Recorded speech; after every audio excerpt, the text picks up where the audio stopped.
नमस्कार प्रिय प्रेक्षकांनो, आपणा सर्वांचे आपल्या आध्यात्मिक आणि संस्कारांनी नटलेल्या यूट्यूब चॅनेल मराठी क्लब वर मनःपूर्वक स्वागत आहे।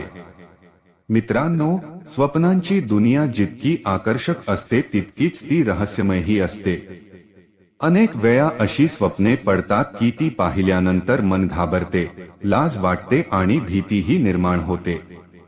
असेच एक स्वप्न म्हणजे स्वप्नात शारीरिक संबंध होताना पाहणे।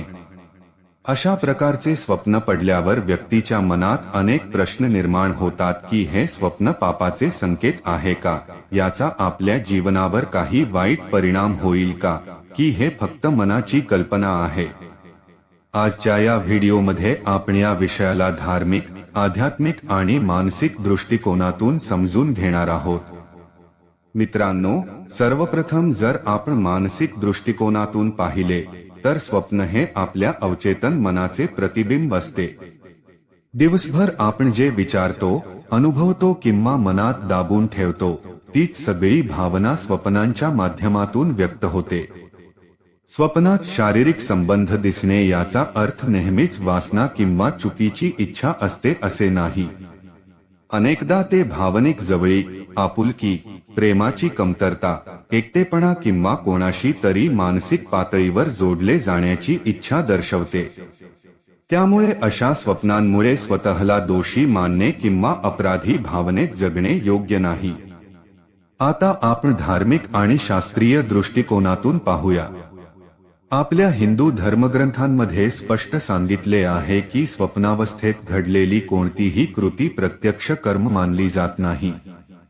मनुस्मृती आणि गरुड पुराणानुसार जे कर्म जागृत अवस्थेत जाणीवपूर्वक केले जाते तेच खरे कर्म असते। स्वप्न म्हणजे मनाची चंचल अवस्था असते। भगवद्गीतेत श्रीकृष्ण सांगतात की मन हेच मनुष्याच्या बंधनाचे आणि मोक्षाचे कारण आहे। जर मन कधी भटकले तर त्याचा अर्थ आत्मा अपवित्र झाली असा होत नाही। त्यामुळे स्वप्नात शारीरिक संबंध। मित्रांनो, स्वप्नांचे अर्थ वेगवेगळे असू शकतात। जर एखादी व्यक्ती आपल्या जीवनसाथी सोबत शारीरिक संबंधाचे स्वप्न पाहते तर ते वैवाहिक जीवनातील प्रेम, भावनिक जुळवाजुळव आणि समतोल दर्शवू शकते। जर स्वप्न एखाद्या अनोळखी व्यक्तीसोबत असेल तर ते जीवनात बदलाची इच्छा, मानसिक असंतोष किंवा एखाद्या कमतरतेकडे निर्देश करू शकते। तसेच जर स्वप्न एखाद्या जुन्या प्रिय व्यक्तीबरोबर किंवा ओळखीच्या व्यक्तीबरोबर येत असेल तर याचा अर्थ असा नाही की आजही आपण त्याला इच्छितो, तर ते भूतकाळातील अपूर्ण भावना किंवा आठवणींचा प्रभाव असू शकतो। जर एखाद्या व्यक्तीला वारंवार अशा प्रकारची स्वप्ने पडत असतील तर त्याकडे दुर्लक्ष करू नये। हे आत्मपरीक्षणाचे संकेत असू शकतात। आपण जास्त उत्तेजक किंवा चुकीचे साहित्य तर पाहत नाही ना, आपली दिनचर्या असंतुलित तर नाही ना, मन जास्त वासना, चिंता किंवा तणावात तर अडकलेले नाही ना, याचा विचार करणे आवश्यक आहे। वारंवार येणारी अशी स्वप्ने मनाच्या असंयमाकडे निर्देश करू शकतात। मित्रांनो, याचे उपाय आपल्या धर्मात अतिशय सोपे आणि प्रभावी सांगितले आहे। झोपण्यापूर्वी मोबाईल आणि चुकीच्या कंटेंट पासून दूर राहावे। देवाचे नामस्मरण करावे।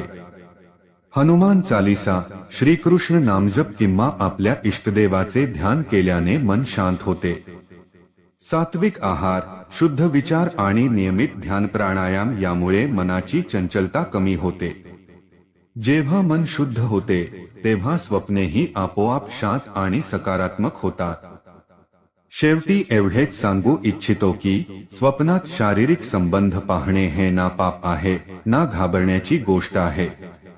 ते फक्त मनाच्या अवस्थेचे प्रतिबिंब आहे। धर्म आपल्याला घाबरवण्यासाठी नाही तर योग्य दिशा दाखवण्यासाठी आहे। जर मन कधी भटकलेच तर देवाचे स्मरण त्याला पुन्हा स्थिर करते। त्यामुळे भीती बाळगू नका, स्वतःला दोषी मानू नका, तर आपल्या विचारांना आणि जीवनशैलीला संतुलित बनवा। जर हा व्हिडिओ आपल्याला माहितीपूर्ण आणि उपयोगी वाटला असेल तर कृपया लाईक करा, शेअर करा आणि अशाच आध्यात्मिक व सत्य मार्ग